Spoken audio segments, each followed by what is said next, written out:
যুবক ঘোড়ার পিঠে চড়িয়া সোনার মদিনা আসার জন্য রওনা করেছে।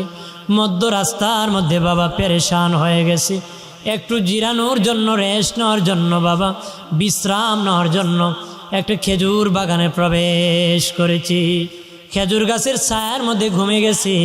ঘোড়াটাকে রশি দিয়ে খেজুর গাছে গোড়ায় বেঁধে ফেলছি। গোড়ায় যখন বেঁধে ফেলছি, ওই যুবক যখন ঘুমিয়ে পড়েছে, তখন বাবাজি ঘোড়াটা সফরি জিন্দিগি, রশি দুর্বল, ঘোড়া রশি চিরিয়া খেজুর বাগানের যত চারা ছিল পারিয়া নষ্ট করে ফেলেছি। মুখ দিয়া সব চারার মাথা সব খেয়ে ফেলছি। তখনই প্রাণীর বাবাজি ওই খেজুরের বাগানের মালিক একজন বৃদ্ধা মুসলমান ফিরছে ওনার বাগান দেখবে। আসিয়া দেখে বাগানে একটা ঘোড়া তার খেজুরের চারা সব খেয়ে ফেলেছে। উনি ঢিল মারা শুরু করছে, ওই বাগানে ঢিল মারা শুরু করছে ঘোড়ার পিঠে। ঘোড়ার দেহে ঢিল মারতে মারতে ঘোড়ার মাথা ছিদ্রি হয়ে বাবা ঢিল ঢুকে গেছে। ঘোড়ার রক্ত যেতে যেতে ঘোড়ায় জাগা মরে গেছে, জাগায় মরে গেছে। বুড়া দাঁড়ায় আছে, হারে কি করলাম, ঘোড়া মেরে ফেললাম। ঠিক ওই মুহূর্তে ওই যুবকের ঘুম ভেঙে গেছে। ঘুম থেকে উঠে দেখে ঘোড়া তার মরে আছে। ও বুড়ো চাচা, আমার ঘোড়া কেমনে মরল? বলতেছে, আমি ঢিল মেরেছি, আমার চারা খেয়ে ফেলেছে, মাথায় ঢুকে গেছে, তোমার ঘোড়া রক্ত যেতে যেতে মরে গেছে। মুরব্বীও মুসলমান, মিথ্যা কথা কইতো না। মুসলমান মিথ্যা কথা কয়? কথা কয়? মিথ্যা কথা কয়? কয় না। কিন্তু মুসলমান আজকে মিথ্যার আখড়া নিয়ে বসে আছে। মোল্লা জীবন রহমতুল্লাহ আলাকে এক ব্যক্তি কয়, আপনার বউ বিধবা হয়ে গেছে। ওনার বউ নাকি বিধবা হয়ে গেছে। উনি দৌড় মারছে বাড়িতে গিয়ে, বউরে ক তুমি বিলে বিধবা হয়েছে? আপনি এত বড় আলিম, আপনি জানেন আপনি মরলেন আমি বিধবা হইতে। কথা কয় না। আমি তো এটা বুঝি নাই, মুসলমানে কি মিশা কথা কয় নাকি? উনি ভাবছে, আমি তো মিথ্যা কথা কই না, একজন মুসলমান কইছে, আমি ভাবছি সত্য কইছে, আমি আর যাচাই করি নাই, দৌড় মারছি। কি মারছি? দৌড় মারছি। এই জন্য আমরা এত মিথ্যা বলি যে একজন আরেকজনের কথা এখন আর বিশ্বাস করে, প্রতারক হয়ে গেছে। আমার প্রাণীর বাবাজি খেয়াল করেন, ভালো করে। ও বাবাজি, যুবক বলে, আমার জওয়ানি শক্তি, সফরি জিন্দিগি, ঘোড়া নিয়ে মদিনায় যাব। আমার মেজাজ গরম হয়ে গেল, আমি কিভাবে বাকি রাস্তা যাব? মুরব্বীর সাথে কুস্তি লেগে গেলাম, টাচ করলাম। বুড়া মানুষ ধরতে দেরি জাগায়, লোকটা মরতে দেরি নাই। মারার পরে অনুতপ্ত হলাম, আহারে আমার ঘোড়া মরে গেছে, মরে যাক, আমি তো একটা খুন করে ফেলছি, মার্ডার করে ফেলছি, মানুষ মেরে ফেলেছি, আমি কি করব? আমি তো জাহান্নামী হয়ে গেছি। অপেক্ষা করতেছে ওই বুড়া নিয়ে কোনো গার্জেন ওই বাগানে আসি। বাবাজি সন্ধ্যা হয়ে গেল, হঠাৎ করে দেখি দুটা যুবক ছেলে ওই খেজুর বাগানে প্রবেশ করেছে। দেখি তার বাবা মরে আছে, পাশে ঘোড়া মরে পড়ে আছে, ওটার পাশে যুবক দাঁড়ায় আছে। ও যুবক, আমার বাবা কেমনে মরছে রে? যুবক বলে, তোমার বাবা আমার ঘোড়া মেরে ফেলেছে, ঘোড়াকে মেরে ফেলেছি, আমার জওয়ানি শক্তি বুঝতে পারি নাই, মরে যাবে টাচ করেছি, তোমার বাবা জায়গায় মরে গেছে। তখন দুই যুবক ছেলে ডেকে বলি, আমার বাবাকে আপনি মেরেছেন, খুনের বদলা খুন। যুবক ডেকে বলে, যুবক রে, যে ছেলে বুড়াকে মেরে ফেলেছে, বুড়া যুবক ডেকে বলে, বুড়ার ছেলেরা, আমি খুন করেছি, স্বীকার করতেছি, খুনের বদলা খুন রে, আমার বিচার করো। আমি খুনের গুনাহ নিয়ে কবরে যেতে চাই না, আমি জান্নাতি হয়ে কবরে যেতে চাই। খলিফা ওমরের যুগ চলে, চলো ওমরের দরবারে খুনের বিচার হবে। কি বিচার হবে? আমরা খুন কইরা কইতে ফালাইল না, কিন্তু এই যুবক ফালায় না, খুনের গুনাহ নিয়ে কবরে আমি গেলে আল্লাহর কাছে জবাব দিতে পারবো। বাবাজি আমার খেয়াল করেন, ভালো করে। আসামি হলো ওই যুবক, বাদী হলো ওই বুড়ার দুই ছেলে। যুবক বাদী হইয়া হযরত ওমরের দরবারে মামলা করছে। কোর্টে যখন দাঁড় করাইছি, দাঁড় যখন করাইছে, যুবককে হযরত ওমর বলে, যুবক সত্যি কি তুমি তাদের বাবাকে খুন করেছ? তারা বলে হ্যাঁ। ওই যুবক ডকে বলে, হ্যাঁ সত্যই আমিরুল মুমিনিন, আমি তাদের বাবাকে খুন করেছি।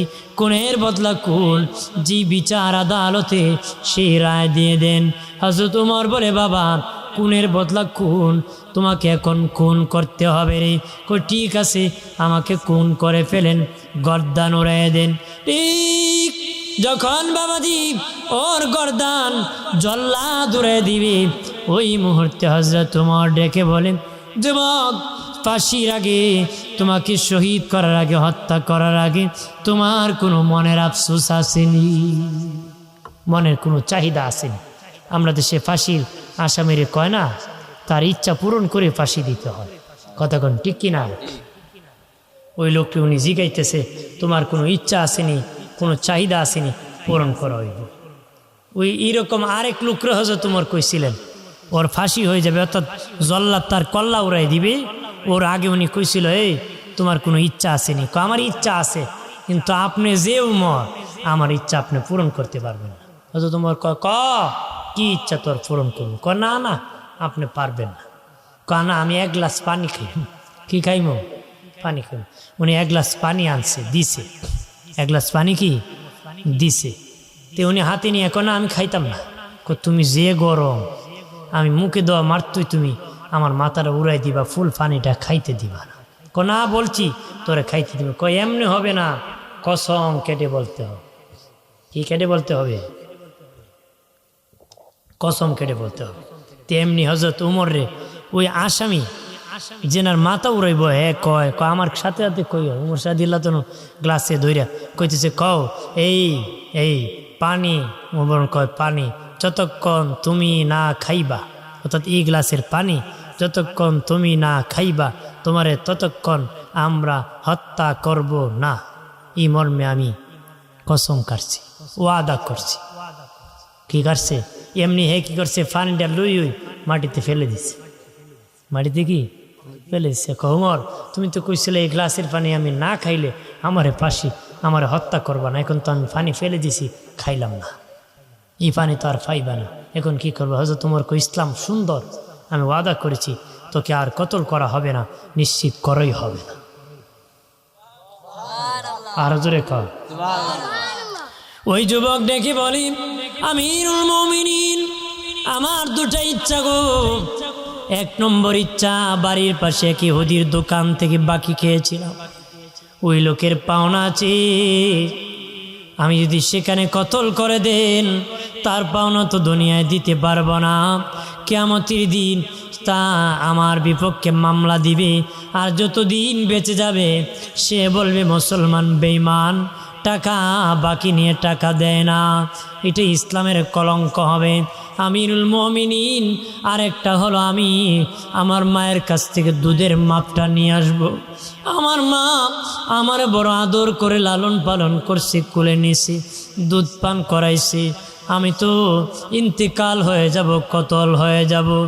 এর আগে আমার জনম দুঃখিনী মায়ের কাছ থেকে বিদায়টা নিয়ে আসবো। একটু মেহেরবানি করে আমাকে একটু সময় দেন, আমি বাড়ি যেতে চাই। হযরত ওমর বলি, যুবক এমনি হবে না, একজন গার্জেন দিতে হবে, তোমার গার্জেন আমার কাছে আমানত রাখতে হবে।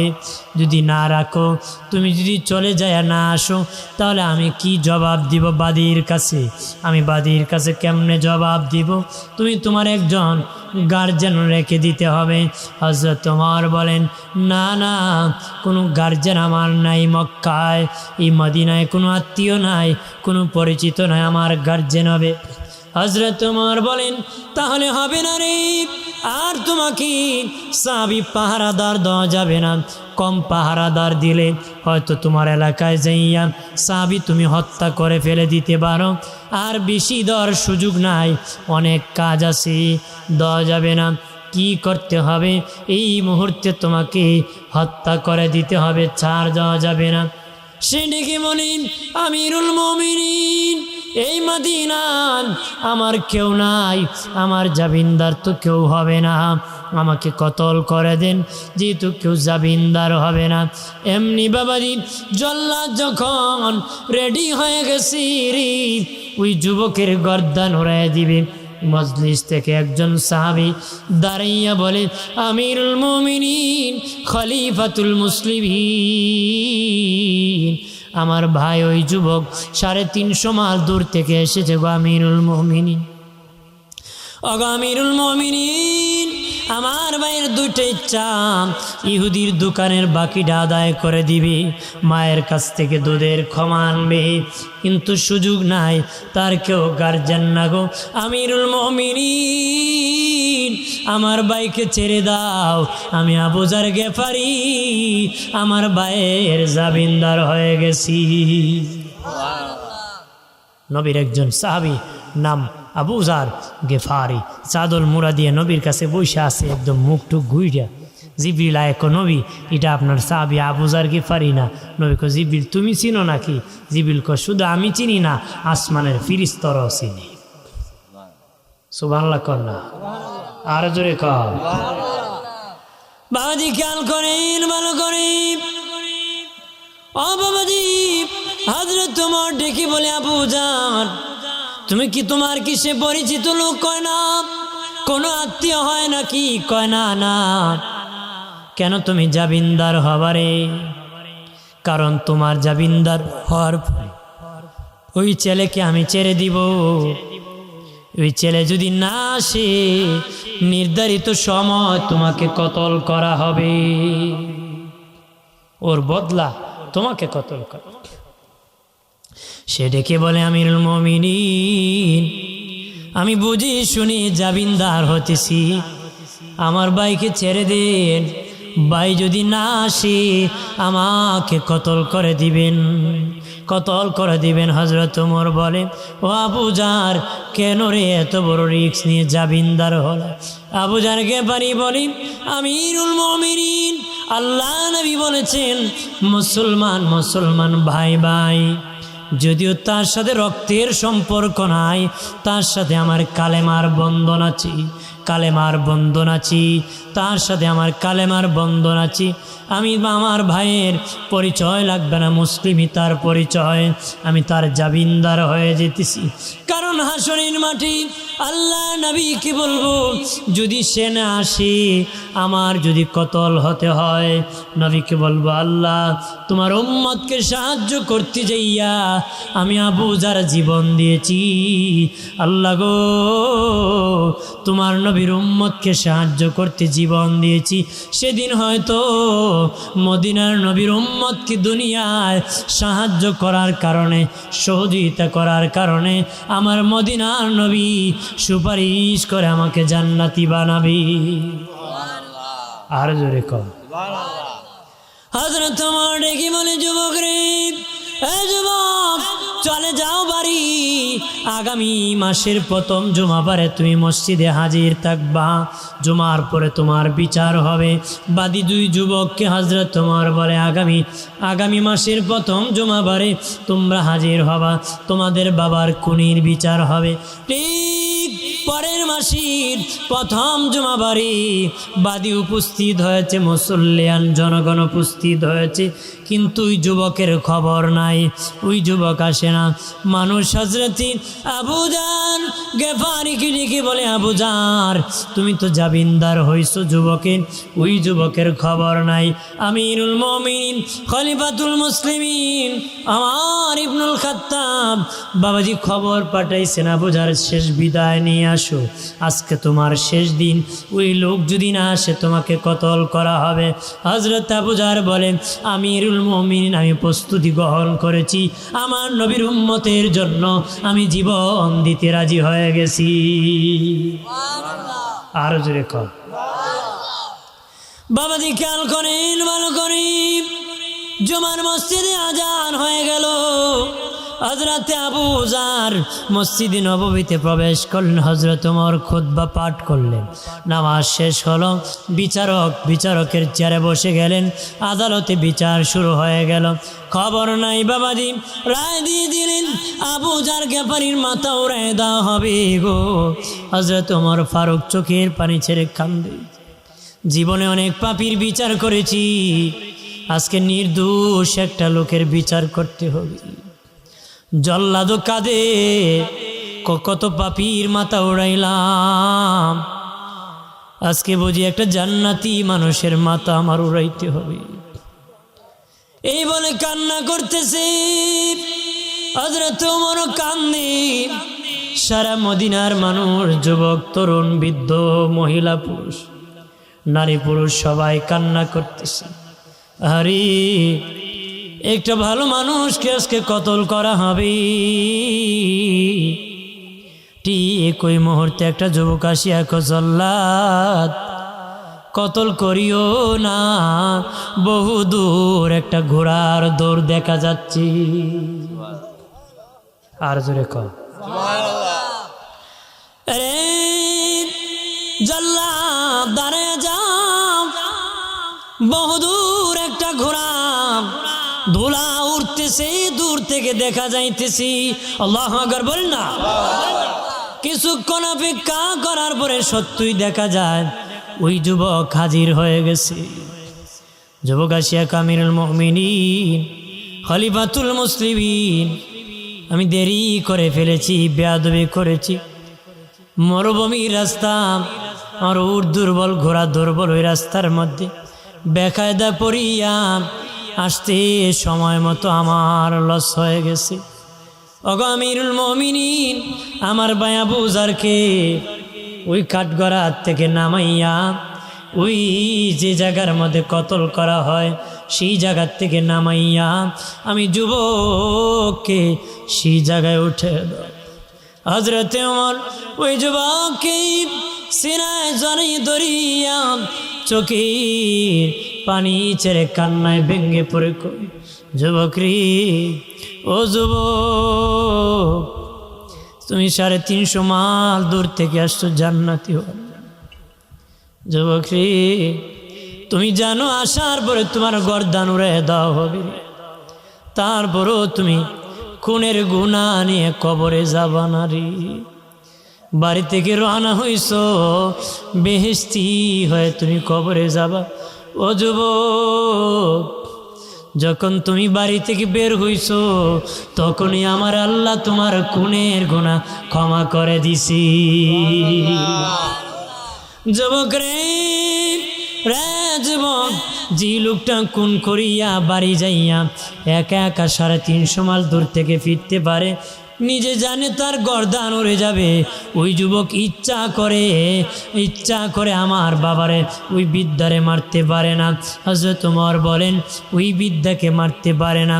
বাদী দুই ছেলে ডেকে বলেন, আমিরুল মুমিনিন, খলিফাতুল মুসলিমিন, যে যুবক ছেলে এত দূর থেকে তার নিজের ওই খুন করেছে, খুনের বদলা নিবি, তার মাথা উড়াই দিবে, সে জানে, এটা জানিও সে সেখানে থাকি না, দৌড়ায় মদিনায় চলে আসে। আমিরুল মুমিনিন এমন যুবক ছেলে ইচ্ছা করে আমার বাবাকে মারতে পারে না, আমরা বাবার ওয়ারিশ হিসাবে বাবার খুনের অপরাধ ক্ষমা করে দিছি। আর জোরে কর, খুনের অপরাধ ক্ষমা করে দিছি। এক ভাই আরেক ভাইয়ের পাশে এমনভাবে দাঁড়াইছে, জীবন ঝুঁকি নিয়েও ভাইয়ের পাশে ভাই দাঁড়াইছে। আমরা তো সুখের দিনে দাঁড়াই, দুঃখের দিনে বউ ফলায়। কথাক্ষণ ঠিক কিনা? ঠিক কিনা বলে? সুখের দিনের বন্ধুর অভাব নাই। এই যুবক, কত বন্ধু পাবে সুখের দিনে, দুঃখ দিন আসলে বুঝবি। নিজে খাওয়াইতে পারলে তোর বন্ধু ভালো, আর একদিন অভাবে পড়ে কইস বন্ধু আমার কিছু টাকা লাগবে, দেখবে 3 ফালে 9 ফাল যাবে। কথাক্ষণ ঠিক কিনা? ঠিক কিনা বলে? এই জন্য বন্ধুত্ব করতে হবে ভালো লোকের সাথে, যারা তোর পাশে দাঁড়ায়, তারা তোর পাশে দাঁড়ায়। বাবা ইয়াবা খায় এমন লোকের সাথে বন্ধুত্ব করলে তুমিও খেয়ে ফেলবা। কথাক্ষণ ঠিক কিনা? তোমরা কোনো বেয়াদব হবা না, বেয়াদবের সাথে ধর্মের জান্নাতের কোনো সম্পর্ক নাই। বেয়াদবের সাথে কি জ্ঞান কম অর্জন করো, আদবদার তাকে জান্নাত পাইবা। জ্ঞান বেশি অর্জন করছো, বেয়াদব হইছো, দোজখে যাবা। দুনিয়া কোনো চাকরি হবে না, আখিরাত তো বেহেশত নসিব হবে না। কথা কোন ঠিক কিনা? আমার মোট কথা হলো আমরা যেন ভালো হই, আমরা যেন কি হই, ভালো হই, সম্মান করতে শিখি। বাবাজিরা যুবক বন্ধুদেরকে স্নেহ করবেন, যুবক যারা আছো মুরব্বীদের শ্রদ্ধা করবা। মা বোনরা আপনার স্বামীর কথা শুনবেন, স্বামীর কদর করবা, আদর করবা, তোমরা মিলেমিশে চলবা, ঝগড়া করবা না, নিজের জবানকে হেফাজত করবা। আমরা যারা আছি আমরা যেন আমাদের জিন্দিগি নবীর পথে চালাতে পারি। রাজি আছি?